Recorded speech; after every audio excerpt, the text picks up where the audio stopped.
Great to be joined again by the Shadow Spokesperson for Water in South Australia, the Liberal Party's Nicola Centofanti. Nicola, how are you going today? Good, thanks, Ricky. Good morning to you and good morning to your listeners. Thank you. And you live in the Riverland, so let's get a bit more of an actual local perspective on what's happening up there. Just how are people feeling about the high water/flood event going on? Yeah, Ricky, there is a level of anxiety across the Riverland community. We do know that the waters are rising and we now have a second peak scheduled for late December, early January. But, the motto, I guess, that we're all trying to stick to as Riverlanders, be prepared, not panicked. So, it's really important that because we know that the waters are coming, that the government we all work together to make sure that we are as prepared as what we can for these waters coming down. Well, I see from the South Australian Labor Party, they've claimed David Spears, your leader, has done nothing but focus on political attacks and spreading misinformation in the midst of a major flooding emergency. He's been with you in the Riverland just prior to the Premier's second recent visit. What do you have to say to that? Yeah, that's really disappointing, Ricky. Last week during Parliament and in previous sitting weeks, we've asked a number of questions to various ministers on preparedness for the rising river levels, and many of them appeared not to be across their brief and couldn't answer those questions.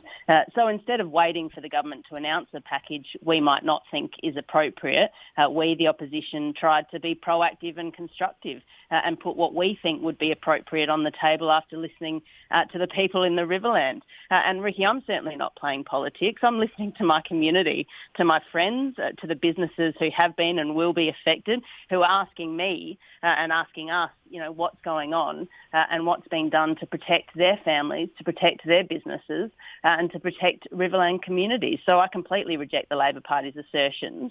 And if Labor think that that's being political, then I suggest that they are out of touch. Well, there's a role to be played by oppositions in this context. Tony Passon, who's a federal MP covering the area, said to us on Friday the Premier was failing his first leadership test, and lo and behold, the Premier's up there at Waikerie and other places within a few business days.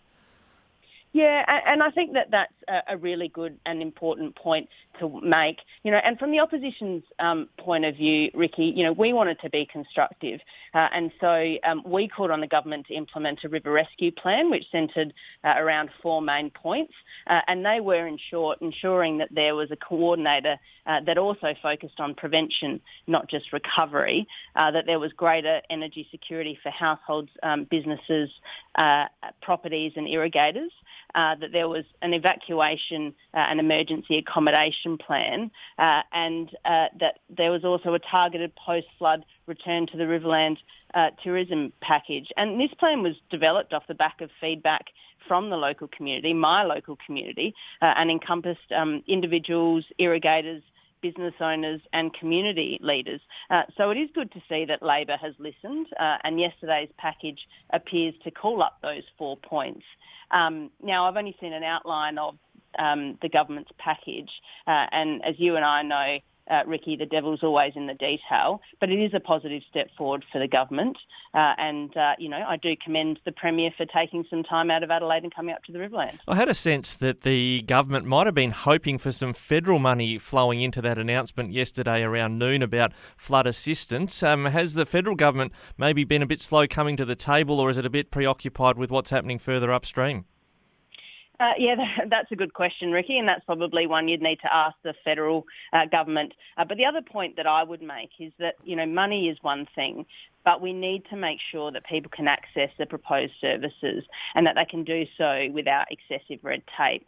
So I would be encouraging the government to make sure that the application processes are not onerous on Riverlanders. I'm certainly not suggesting they shouldn't be robust, but we need to make sure and we need to make it as easy as possible and as efficient as possible for families and businesses to access the help they need in a timely fashion going forward. Now, we'll talk about the help that might be needed in the tourism sector in a moment, but Premier Peter Malinauskas told us on Flow yesterday that he was getting conflicting information regarding inflows into South Australia from the Murray-Darling Basin Authority and the Bureau of Meteorology. He said there's a role for some sort of rationalisation there. Is there a problem with just how good the modelling actually is, whether we've got enough resources? Have they been too focused on not enough water rather than too much water? Yeah, look, last week, Ricky, water expert Tony Charlie, who lives in the Riverland, called for daily flow rate updates. And I think he's spot on the money. I don't think it's unreasonable for the Riverland community to ask for daily updates on flow rates. With daily updates, the other benefit that we'll see is that we won't have these huge jumps that we are seeing from week to week with these flow updates. So it means that the community can be better prepared earlier for that water coming down. Now, it was so important we focus on local perspectives like yours in river communities. We spoke with Tony Passon and previously Tim Whetstone about how important it was people not stay away from the Riverland. We want people to go there and experience, witness this event going underway. Tony Passon said that the Waikerie Caravan Park had a whole lot of cancellations. Is that still the message, or do we want people to be a bit cautious now? No, look, Ricky, the message is, the Riverland is a beautiful place. And there's so much that people can do in the Riverland off the actual river. So, we have one of the best regions for tourism. We have great food, we have great wine, and we have premium accommodation.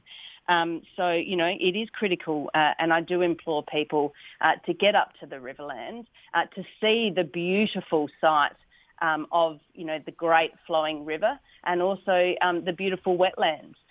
There is some incredible wildlife that's up there at the moment, and I would be encouraging all South Australians and indeed, interstaters to come and see what the Riverland has to offer. Good point. I'll be doing that myself very soon. Nicola Senafani, the Liberal Shadow Spokesperson for Water, thank you very much for joining us today on Flow.